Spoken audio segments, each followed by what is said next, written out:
Hey, what's good, folks? This is your man, Big BKO, and today's video is directed straight to you sisters. And when I say sisters, I'm talking about you African American women. Now, this may get some of you mad, as many of my videos tend to get many of you angry, but I really don't care. You can be wise and try to get something from this lesson I give you today, or throw the same tantrum and hissy fit that many of you tend to throw after watching one of my videos. Speaking of tantrum and hissy fit, that's exactly what today's video revolves around. Now, within the past few weeks, we have been berated by this story of Oklahoma University football player Joe Mixon, who has caught a lot of flack over an incident which occurred back in 2014 when he and a couple of teammates were inside a spot called Pickleman's Cafe on the campus of the University of Oklahoma in Norman, Oklahoma. The recent release of the security video, which captured the incident in question, is what people are all up in arms with one side claiming that it was self-defense and that Joe Mixon had every right to defend himself, and the other side saying he shouldn't have hit the woman at all. Whatever the case may be, I want you sisters to take a look at what occurred so you can learn a valuable lesson. Now, this incident occurred, as I said before, back in 2014. It started when Joe Mixon and a few of his teammates went to this campus cafe spot and ran into a few other fellow students. According to sources who were there, words were exchanged between Mixon's small party and the other party, which included an openly gay homosexual man. According to Mixon himself, he claimed that the homosexual called him a racial epithet, and that's when he confronted him. Once he confronted him, a woman named Amelia Molitor jumped directly into Mixon's chest and began shoving him. As she shoved him, Mixon jumped at her as a way of letting her know that he was about to seriously hurt her if she didn't stop, which Molitor didn't, because she followed that up with a sharp, open-handed slap to Mixon's face. Mixon in return threw a right cross, which sent Molitor's head flying into the table. After which, he quickly exited the cafe, while Molitor lay on the ground with birds chirping above her head. Immediately after the incident, campus police showed up and took statements from Molitor and took her word as if it were an ancient stone tablet, even though there were witnesses on the scene who stated that she was the aggressor. See, 'cause I'm the motherfucking villain. The definition is clear, you're the witness of a killing. After Mixon turned himself in and was released, he was given a 1-year suspension from his football team and later forced to do 100 hours of community service. Now, my thoughts on this entire fiasco differ from the average pseudo-whack nationalist that will celebrate this as if it was some sort of milestone or achievement.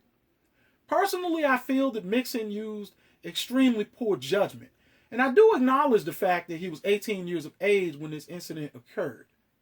Everyone keeps worrying about whether this will affect his status in the upcoming NFL draft in April, but I personally could care less about that because this could have gotten much uglier. Now, you're 6'1", 225 pounds, and the size of the average heavyweight boxer. You could have killed that woman.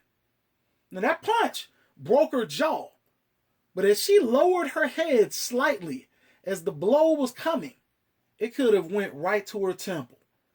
That's a human pressure point that needs less than 7 pounds of exerted force to cause a death or a serious brain injury. And I'm going to bring up something that I told y'all in the last video. I told y'all that my pops always said, if you're hanging with 9 dumb friends, you're the 10th one. And I say this because where on the entire video do you see any of his friends that he went to the cafe with? Did you see any of them step in and attempt to break things up before it escalated and went as far as it did? No. We know that they were all involved in the back and forth name calling because the witnesses all confirmed it. And I understand that they were all young too, but age isn't even the defining factor, okay? It's the fact that we live in this stupid culture today that is celebratory of this sort of dysfunctional chaos. Instead of stepping in and getting their boy, they sat back going, ooh, ooh, let's record this, ooh. But ask Joe Mixon How many of his boys helped him do that community service, picking up trash on the side of roads and whatnot? Ask them. Everyone is up in arms talking about, man, they just don't want to see a brother make it to the league. Newsflash, idiot.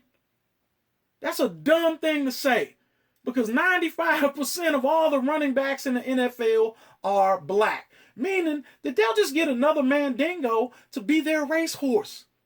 Okay? They're just going to find one who doesn't pop up on any women's group's radar, so they don't have a bunch of pissed off, bra-burning banshees picketing any games.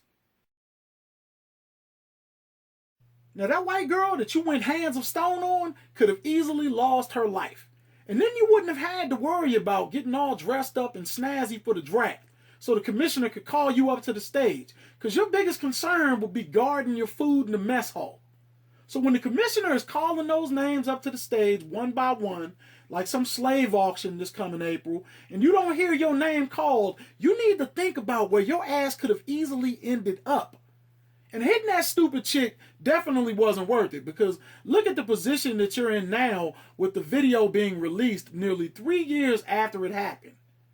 And now that I've explained the way that I feel when it comes to Joe Mixon, I'm going to dive back on you sisters for a second. Now look, I've noticed that it's mainly white women, white men, and men in general who are all tackling this story. But you black women are silent on this subject like some suspense thriller actress that's hiding in her closet from the killer. And the unseen watches.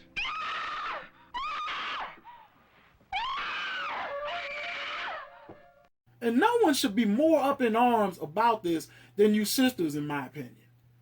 And this is funny because so many of you all have come by to my different channels over the years claiming that I hate black women so much, but I'm doing something that those simps and black power yelling brothers who all pace back and forth in front of corner stores and bodegas in your hometowns will never do. I'm giving you a heads up.